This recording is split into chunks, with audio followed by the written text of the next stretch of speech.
Hi, everybody. My name is Ms. Fecto, and I'm the librarian at Beverly High School. And I have made this video because I want to explain how the summer reading program goes for this summer.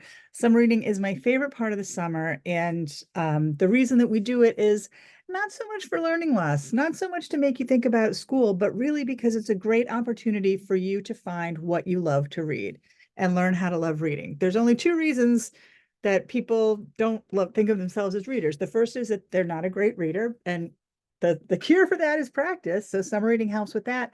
But the other one is because they haven't found what they love to read yet. So I'm hoping that through summer reading, you're going to find what you love to read. And please, if you start reading something and you don't like it, put that book down. Find another book. There are millions of books. You can read whatever you want. Now, I'm going to talk to you about some books that I've loved this year that have been recommended by the Mass Teen Choice Book Award folks. But you can also read whatever you want. All you need to do is email me, and by golly, I should have put my email address here, but it's on the website. It's on the high school website, bfecto@beverlyschools.org. Just email me and let me know what you want to read, and I will email back and say, great. And then you're good to go with that. All right, so here's how the process works. Oh,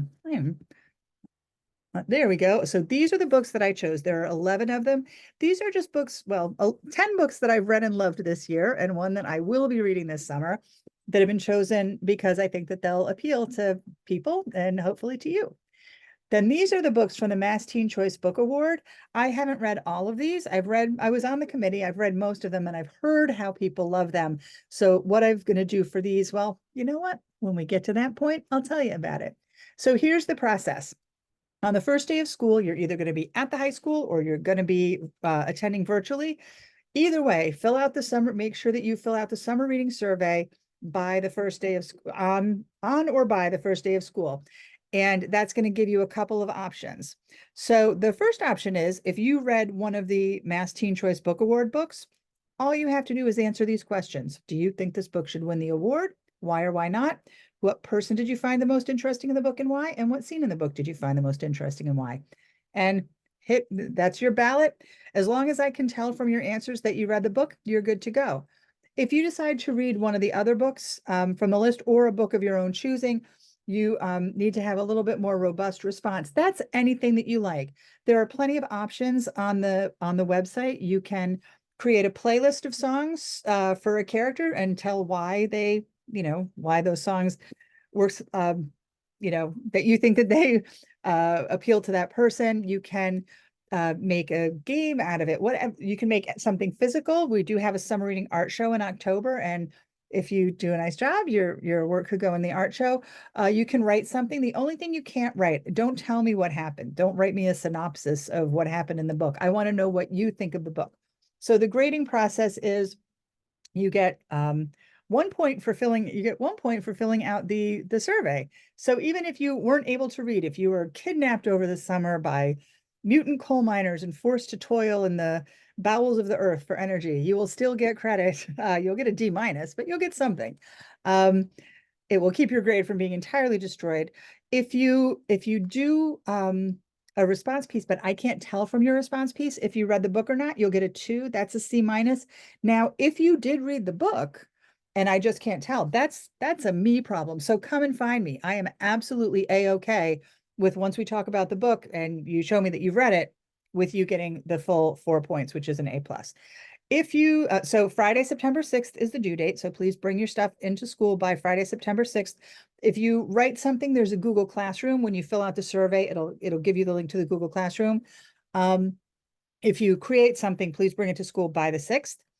And then you can turn something in late. However, the last date that projects will be collected is Friday, September 27th. And you need to, after the 6th, you need to actually hand me the project. You have to talk to me about the project. It's a whole thing. So you can't just drop something off at my desk. I won't accept that. But if you can come talk to me, we'll be good. All right. Although the most you can get is a 3 because it's summer reading, which implies it takes place in the summer. So a B minus is the highest you can get. So please do try to be on time. All right.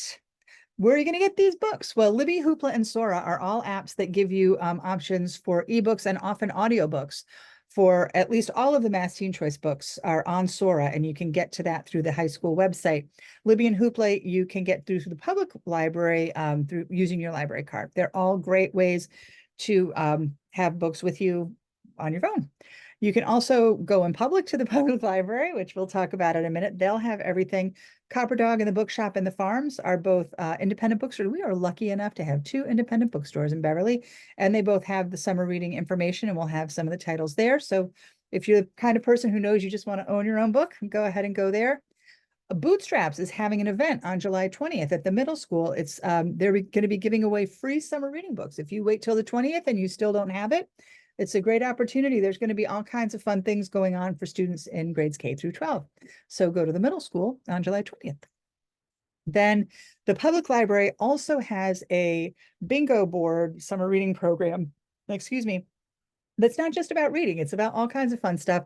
And if you take part in this, you can get some great prizes. So if you decide that you want to take part in this, that can work as your response, just like Katie Nelson. She's the teen librarian at the public library.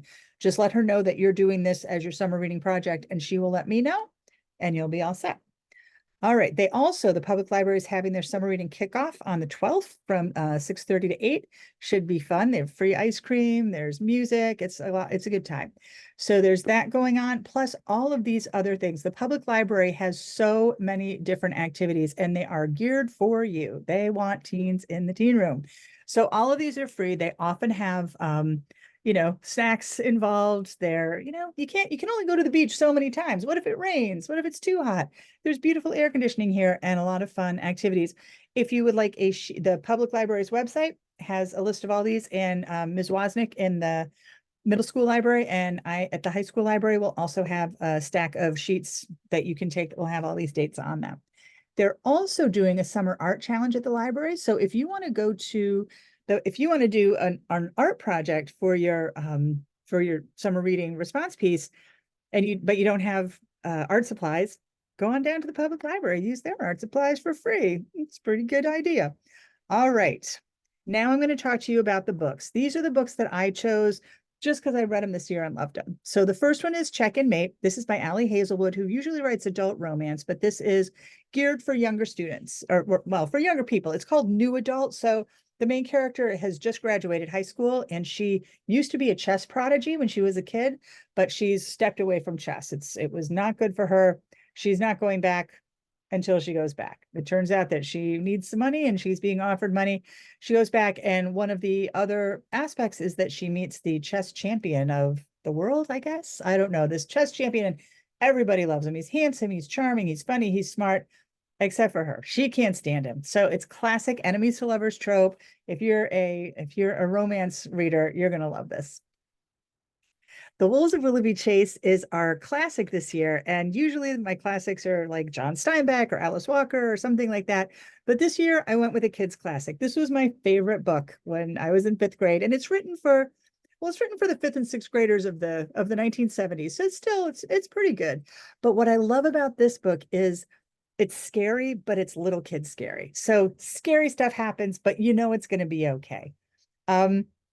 I guess this is great if you have little siblings, brothers and sisters. This is a great read aloud, or if you're babysitting for kids, it's something you could do together as an activity. For summer reading, you don't necessarily have to read at your specific reading level. Read something that you enjoy. Read something that'll be fun. So this is the story of two little girls who are cousins. They're both orphaned, and they're theoretically being taken care of by their governess, who is clearly just in it for the money and does not care if these kids live or die, and eventually sends them to a horrible orphanage, and there's rescue by geese and there's wolves everywhere. It's just a lot of fun. So this one might be fun for you if you like an adventure story. Everything I learned about racism I learned in school is by Tiffany Jewell, who was kind enough to come to Beverly High School and Beverly Middle School this year and give a talk. She's tremendous. She wrote This Book is Anti-Racist, which was on the summer reading list a few years ago.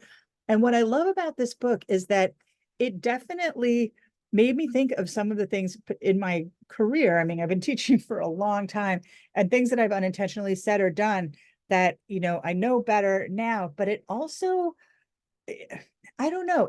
It was just a lot about experiences that I've never had. And so Tiffany Jewell talks about her life as a biracial woman and as a biracial student. and what it was like for her sort of dealing with some of the racism that's baked into curriculum and instruction in a lot of American education. And she also has other writers of color talk about their experience.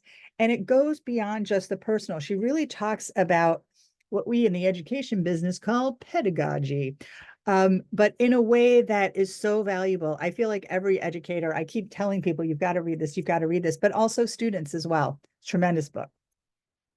This Is Our City is the one book that I'm not super, I haven't read it yet, but all of my friends who are Boston sports fans, you can read it. 4 teams, 12 championships, and how Boston became the most dominant sports city in the world.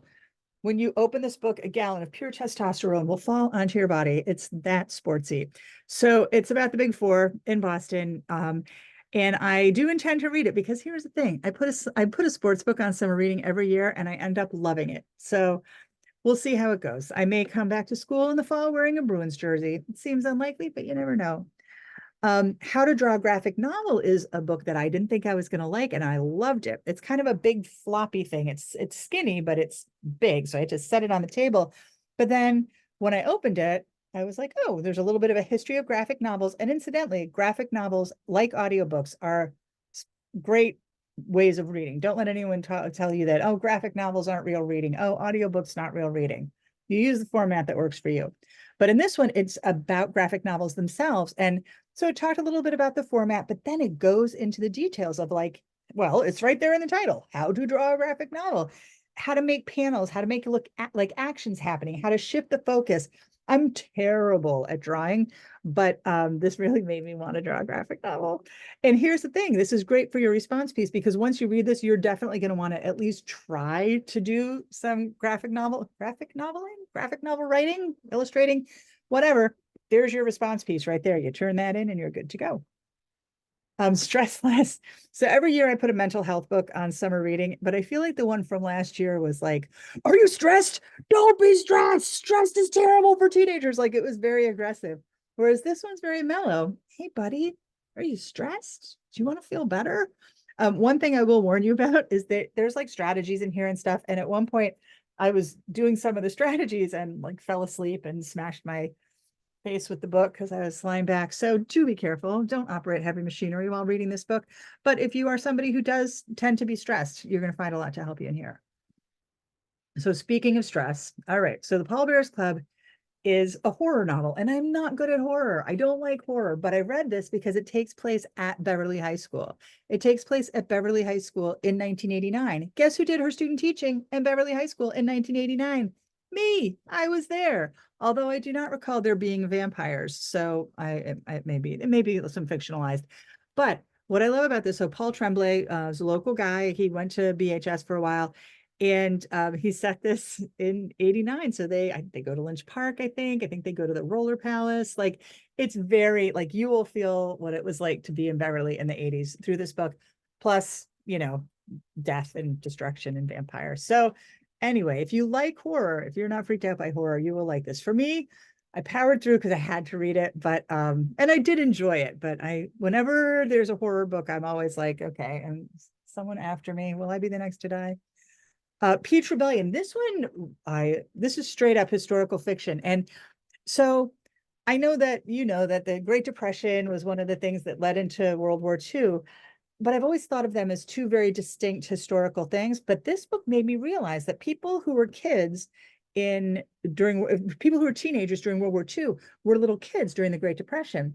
And I asked my Aunt Ellie, who she was 95, she died last year, but she was 95 when she died, and she would never talk about World War II, not at all. She didn't want to watch movies about it or read books about it. She wouldn't talk about it. And I'm like, geez, Ellie, what happened to you in the war?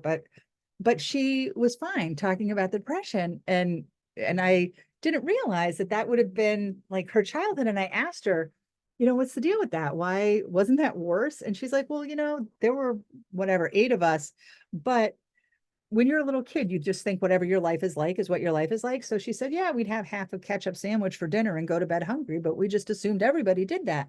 So this book is, sorry, I went way too deep with that story, but this book is about 3 girls who are in high school, and it's kind of the same thing. Like they were kids during the Depression and didn't really think about it. So one of them is like the town wild rich girl.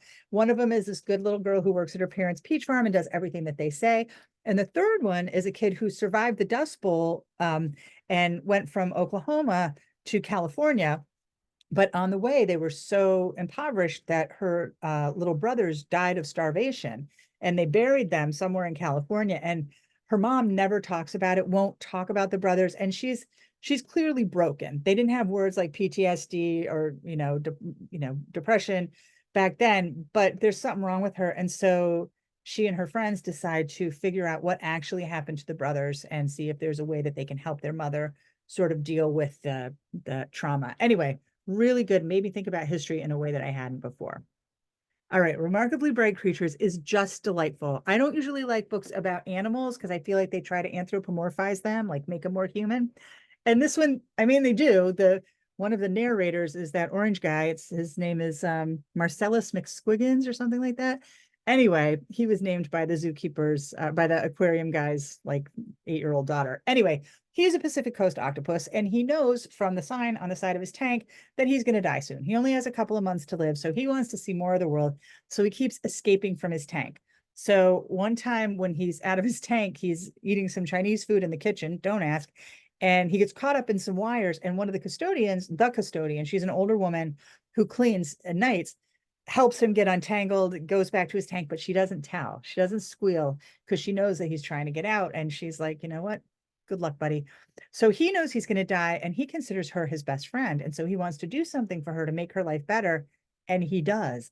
And here's the thing, he's not like a magic octopus. It's not like he can read minds. He can't even, he can't speak. He can read, which is pretty good. He's a remarkably bright creature, but he gets stuff done. It's just amazing. It's such a good book about people taking care of each other, but also octopi taking care of people, I guess, too. I just loved it. All right. So now, First Time for Everything. This one is a graphic novel, and it's probably a little young for high school, but it won the National Book Award, for heaven's sake. I believe it's set, I read it a while back, I think between the summer between 8th and 9th grade. And Dan Santat, who is a children's book illustrator now, this is his memoir of going on this trip, a school trip in Europe over the summer. And what I love about this is the feeling of freedom that's in here. I don't know if you can remember the first time that your parents ever left you to do something on your own. Like mine was in the 70s, and I still remember that great feeling of like, oh my gosh, I'm in charge of myself right now. I can do whatever I want, within reason.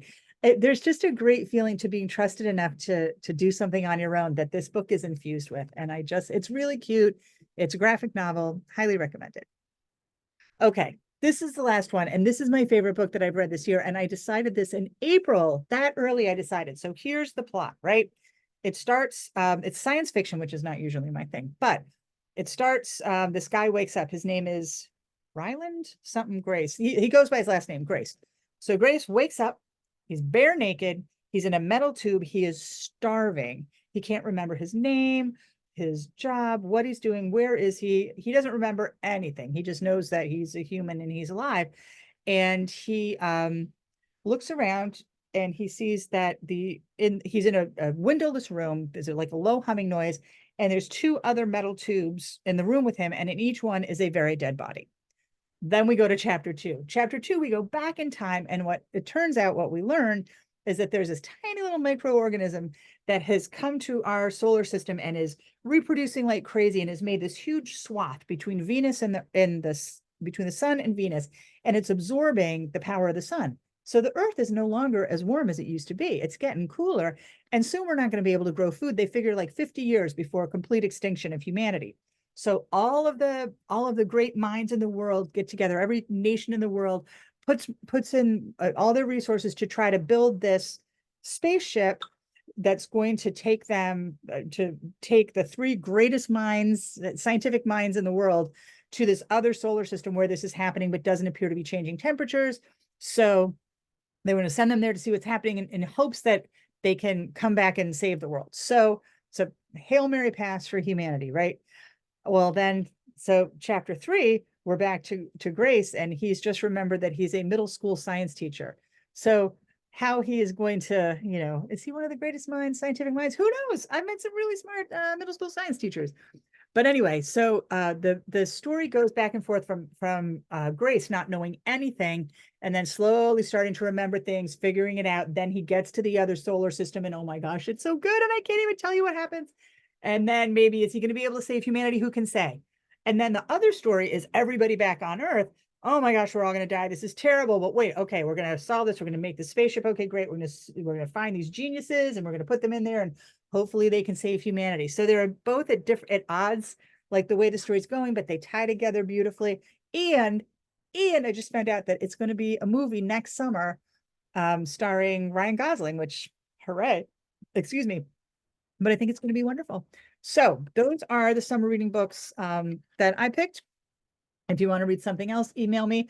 I'm just going to run through really quick the Mass Teen Choice Book Award books because we have, so these are students grades 7 to 12 are allowed to vote on these. So vote early, vote on. You can vote on as many of these as you want. It's a yes or no vote. Do you think it deserves it? Do you think it doesn't deserve it? So feel free. We also have these great, they're called mood boards that, and I don't know the name of the student, but there was a student from BHS who did their REACH project at the public library and made these. So thanks to her and Katie Nelson for putting these together. And these will tell you a little bit about the book. And if you have any questions, feel free to email me. But for now, we've got Accountable by Dashka Slater.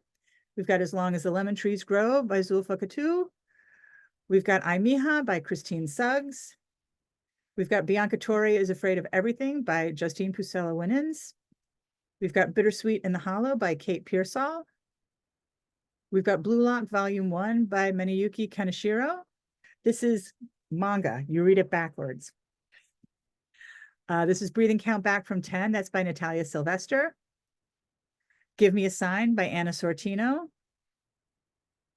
Just Do This One Thing for Me by Laura Zimmerman. Money Out Loud by Berna Anat, and this is nonfiction as well.